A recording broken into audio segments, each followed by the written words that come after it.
Don Bray, Calgary Herald.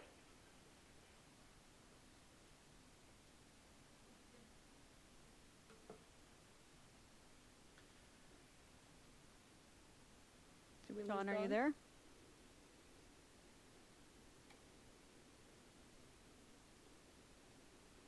Okay, should we go to our next caller? Don, call me. Dean Bennett, Canadian Press. Oh, hi, Premier. I just want to pick up on something the CBC asked. Just to clarify, did you say that you've been in contact with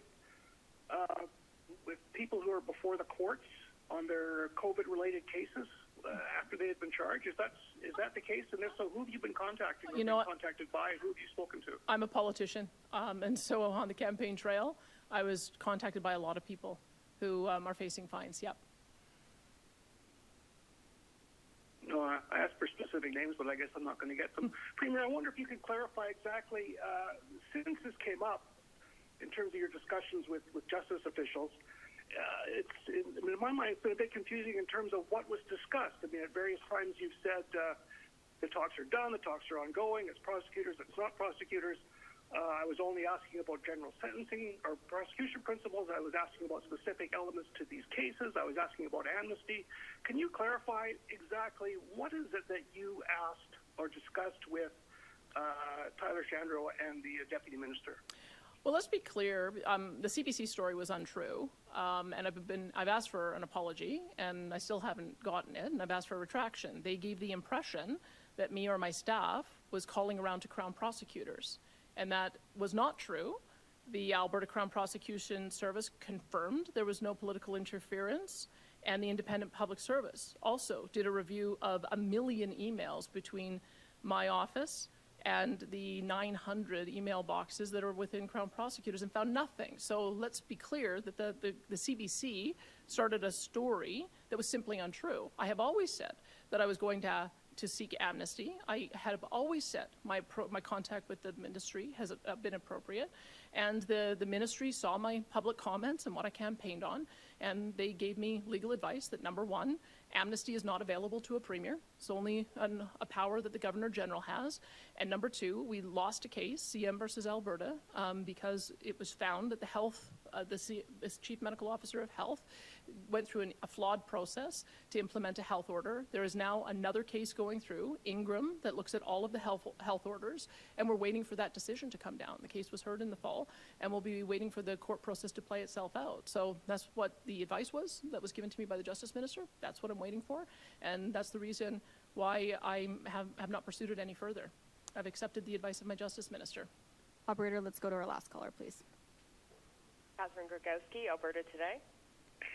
Thanks for taking my question. I wanted to follow up firstly on what Tim was asking about the liability management incentive program. I still don't understand why give tax breaks at a time when oil prices are so high on something that companies are legally obligated to do. Why not focus on enforcement and forcing companies to do what they're legally obligated to do? Well, I suppose we could keep on doing things the way we've always done them and get the same result. That's what I've looked at. I've been following the case of abandonments and suspended wells and the long-term liability of sites going back to the 50s and 60s and 70s that have not been in active service, that are still not cleaned up. So that's just not tolerable to me. I think that we owe it to the landowners to make sure that those sites get cleaned up. And remember, a lot of the change in regulation came through in the 70s, 80s, and 90s. And so when you've got these historic sites that were cleaned up to the standard at the time, I think government bears a responsibility for assisting in making sure that those are cleaned up as well. So the approach that is being proposed is one that would focus on the worst wells in Alberta, ones that have been out of active service for well in excess of 20 years, and that are also identified as some of the worst wells because they have a very complicated cleanup. If we don't do something, they're just going to continue to get pushed forward, and we're not going to see them get cleaned up. So that's what I'm looking at, is can we create a pilot project that will make sure that the worst wells get taken care of, and we'll see if it works. Catherine, do you have a follow-up?